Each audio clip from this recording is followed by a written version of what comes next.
Je vous en prie, parlez librement.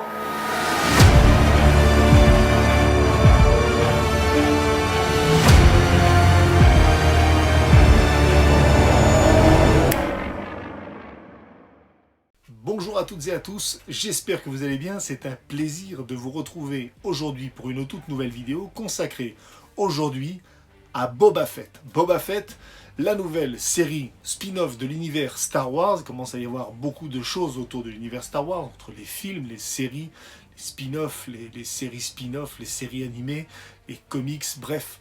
Il y a énormément de choses qui se passent autour de Star Wars.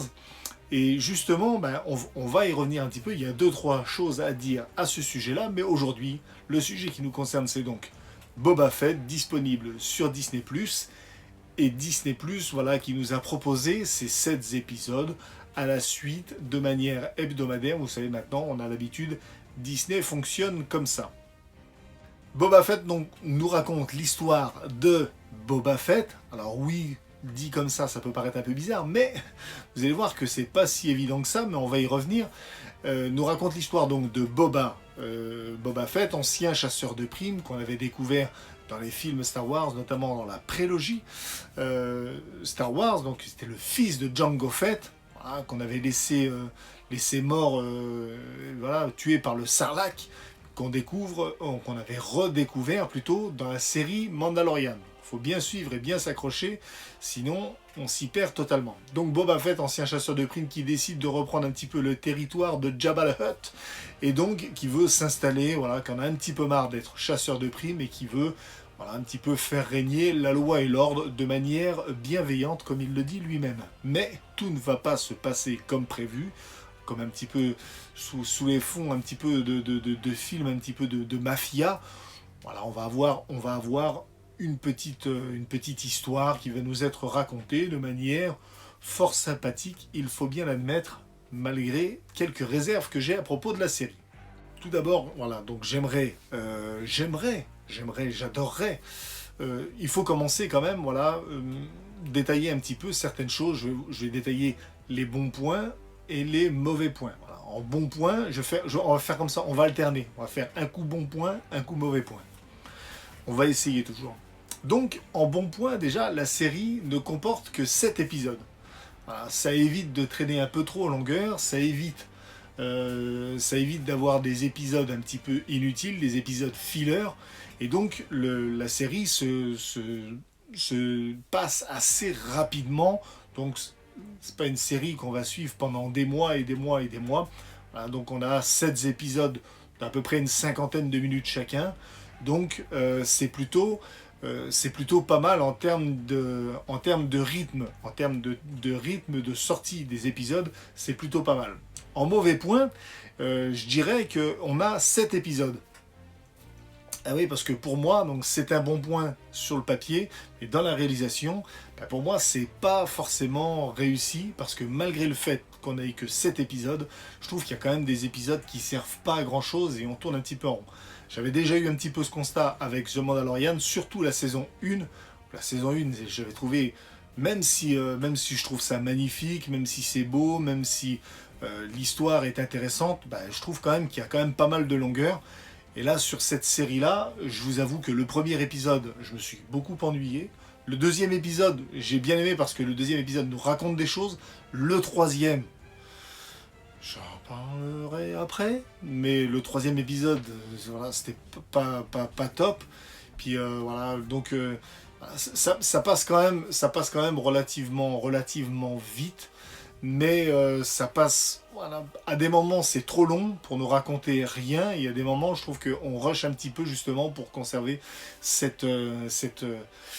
7 épisodes. Donc voilà, pour moi c'est un petit peu un point négatif. J'aimerais que la série dure 12-13 épisodes et qu'on prenne le temps de nous raconter des choses, sans avoir des épisodes fillers, mais au moins on nous raconte des choses. En deuxième bon point, donc la série est réalisée dans son intégralité par, justement, c'est pas un seul réalisateur, et donc ça permet d'avoir des épisodes qui sortent du lot avec des réalisateurs qui viennent vraiment apporter leur patte, hein, notamment je pense notamment à l'épisode réalisé par Filoni ou l'épisode réalisé par Bryce Dallas Howard, donc qui sont extraordinaires, extraordinaires. Voilà, c'est pour moi les deux meilleurs épisodes sont ceux qui ont été réalisés par Bryce Dallas Howard et par Dave Filoni, mais voilà. Après, je vais en reparler un petit peu plus après, mais donc voilà, le fait d'avoir plusieurs réalisateurs, ça permet voilà, d'avoir un petit changement de point de vue, un petit, voilà, ils peuvent chacun apporter leurs petites idées, leur vécu, leur affect personnel par rapport à la série, et donc je trouve ça plutôt pas mal. En point négatif, justement, je pense que c'est réalisé par plusieurs réalisateurs. Et notamment Mr. Rodriguez. Mais les pires épisodes de Star Wars que j'ai vus, c'est ceux réalisés par Rodriguez. C'est juste pas possible. L'épisode 3, c'était catastrophique. J'avais l'impression de regarder les zinzins de l'espace. Pas les zinzins de l'espace.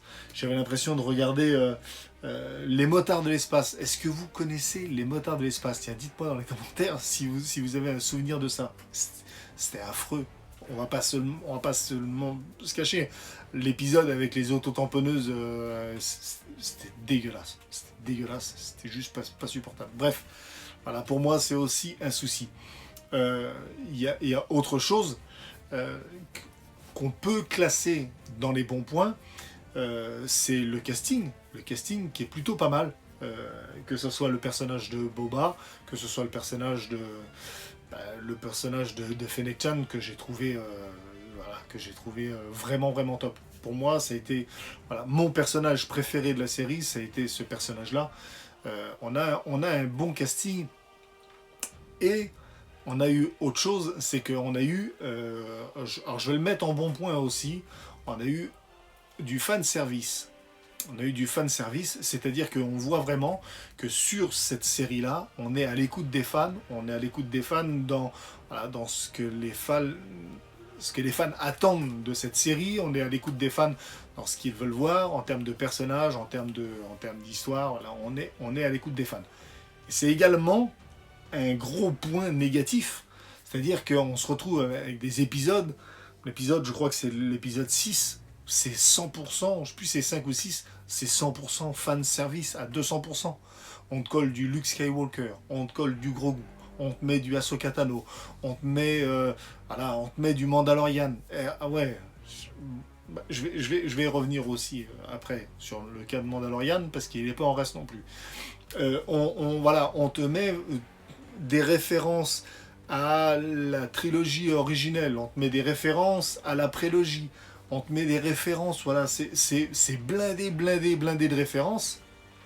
C'est un épisode fanservice ultime, mais quand je dis fanservice, c'est fanservice de ouf. C'est-à-dire que ça peut faire plaisir aux fans de la série, aux fans de l'univers, et en intérêt réel pour la série, je trouve que ça manque un petit peu de vrai intérêt, parce que cet épisode-là ne raconte strictement rien de vraiment ultra intéressant.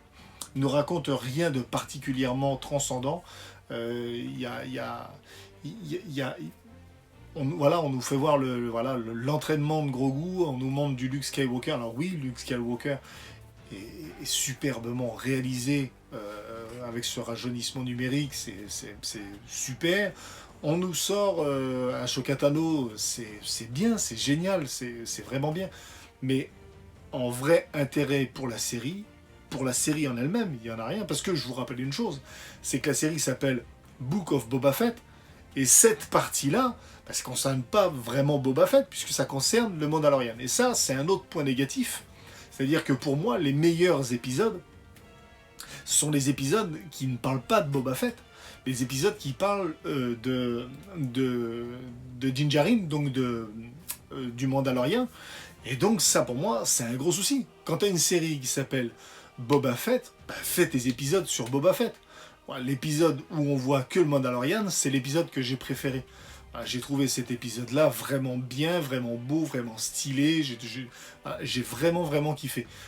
Par contre, c'est pas un épisode de Boba Fett, c'est un épisode du Mandalorian. Et c'est un peu dommage, dans une série qui s'appelle Boba Fett, de pas nous mettre du Boba Fett. On a eu quand même 2 épisodes où on ne voit quasiment pas, ou pas du tout, le personnage principal. Donc c'est sur 7 épisodes, je trouve que ça fait un petit peu beaucoup. Après, il y a autre chose, c'est que en termes d'attente, moi, j'avais quelques espérances, quelques attentes, rien de bien particulier. Je suis pas un ultra fan de la saga. J'aime beaucoup les films. Voilà, j'aime beaucoup les films, mais je me suis arrêté là. Je n'ai regardé que des films. Après, je ne suis pas, je suis pas client de tout le lore. J'ai pas suivi toutes les séries. J'ai pas suivi tous les animés, j'ai pas suivi tout ça, j'ai fait quelques jeux vidéo, mais là, j'ai l'impression quand même que pour voir cette série-là, il faut avoir vu tout et ne passer à côté de rien. Le personnage de Santo, moi je ne savais pas du tout qui c'était. Il me semble que c'est Santo, le, le Wookie là, le Wookie noir, qui est magnifique, hein, je ne dis rien, mais moi quand je l'ai vu, bah, ouais c'est bien, c'est un Wookie, c'est un Chewbacca. Mais bon voilà, moi ça m'a rien spécialement procuré parce que ce personnage je ne le connais pas et en plus de ça il est pas vraiment présenté. Je pense que l'erreur là-dessus justement c'est de faire une série exclusivement réservée aux fans qui connaissent tout et les gens qui connaissent un petit peu ou vite fait, ben, ils sont vite fait mis de côté et donc du coup on passe comme moi, on passe à côté de ça. Alors je vais aller me renseigner, je vais probablement regarder beaucoup de choses parce que l'univers m'intéresse et j'ai envie d'en savoir un petit peu plus. Mais de but en blanc, quand on prend le train en marche, ben on est mis un petit peu sur le côté. Il y a deux, trois trucs quand même qui m'ont aussi un petit peu gêné. Voilà, je trouve que bah, la série tourne un petit peu en rond. Comme j'ai dit tout à l'heure, on a vraiment des longueurs. Il y a vraiment il y a un problème de rythme avec cette série-là. Mais comme j'ai dit, voilà, c'était déjà un petit peu le cas avec Mandalorian. Il y a un gros problème de rythme. Il y a un problème de... Alors, pas de problème de cohérence particulier, puisque je ne connais pas assez l'univers pour savoir s'il y a des problèmes de cohérence, mais toujours est-il que voilà, il y a des soucis. On nous présente des personnages, on nous montre des personnages qu'on ne nous a pas présentés, on nous montre des personnages juste pour faire plaisir aux fans, on nous montre pas le personnage principal, donc au niveau des personnages, voilà, des antagonistes de la série, je trouve que c'est un petit peu dommage. Tu vois, c'est comme l'épisode où on nous montre les jumeaux, voilà, les cousins de Jabba the Hutt. On nous les a montrés uniquement pour nous mettre du Jabba the Hutt dans la série, et rien d'autre. Donc là, c'était vraiment, c'était axé fan, faire plaisir aux fans, faire plaisir aux fans, faire plaisir aux fans. Et je trouve ça un petit peu dommage, avec un univers comme Star Wars, avec les possibilités qu'il y a, de ne pas prendre le temps de créer quelque chose, de présenter des choses, d'aller un petit peu plus loin encore dans l'exploration de cet univers-là. Et c'était un petit peu dommage.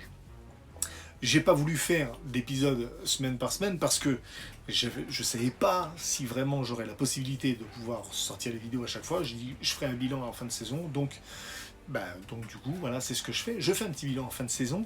Saison pour moi c'est un petit peu mi-figue mi-raisin, c'est-à-dire que j'ai eu un bel emballage, c'était beau, c'était joli, mais il y a quand même il y a un petit manque de quelque chose.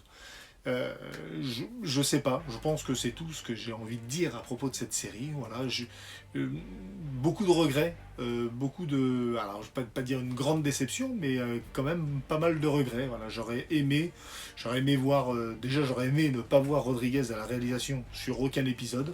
J'aurais aimé voir un peu plus de Dave Filoni et de Bryce Dallas Howard. Ça c'est sûr et certain. J'aurais aimé qu'on me présente les personnages que je ne connais pas. Ahsoka Tano, il avait fait la même chose avec The Mandalorian. Sur le personnage, donc le Wookiee, il aurait fallu nous le présenter. Il aurait fallu mettre certaines choses un peu plus en avant. Voilà. L'épisode 2 était génial pour ça, justement. C'est un petit peu le reproche que j'avais fait. J'en avais parlé avec Comic Guardian, avec Landry, on en avait discuté un petit peu. Et pour moi, l'épisode 1, on comprenait pas trop. En fait, ce que j'ai vu dans l'épisode 2, j'aurais voulu le voir dans l'épisode 1. Et ainsi de suite, voilà. Voir comment il sort du Sarlacc, comment il s'en sort, qu'est-ce qu'il fait là, d'où il vient et où il va. Je pense que ça doit être un petit peu la base quand tu racontes une histoire, c'est voilà, c'est poser un petit peu les bases, d'où tu viens pour savoir où tu vas. À l'épisode 1, on comprend rien, c'était des flashbacks, des machins, je trouve que c'était un petit peu trop brouillon, comme cette vidéo d'ailleurs, c'est très brouillon, c'est très brouillon, mais bon, on fait ce qu'on peut. C'est tout ce que j'ai à dire pour la série Book of Boba Fett. J'attends la saison 2, s'il y a une saison 2, j'attends de voir la saison 2, parce que je suis malgré tout intrigué, voilà, pour savoir qu'est-ce qui va se passer, ce qu'il va y en avoir, comment ça va évoluer, avec, voilà, avec les nouveaux enjeux qui vont éventuellement être mis en place. Voilà, j'ai oublié, on nous a mis le Marshall aussi. Bon bref, j'arrête parce que sinon ça va être de trop. Merci d'avoir suivi cette vidéo. Dites-moi dans les commentaires si vous avez aimé ou pas, si comme moi vous êtes un petit peu, si vous émettez quelques réserves ou vous avez quelques regrets sur la série, dites-le moi dans les commentaires, dites-moi si vous avez aimé, si vous n'avez pas aimé, voilà, et puis on en discute, on en discute tout court, voilà, on en discute dans les commentaires. C'était le Serial Vlogger, moi je vous dis à la prochaine pour une prochaine vidéo, ciao.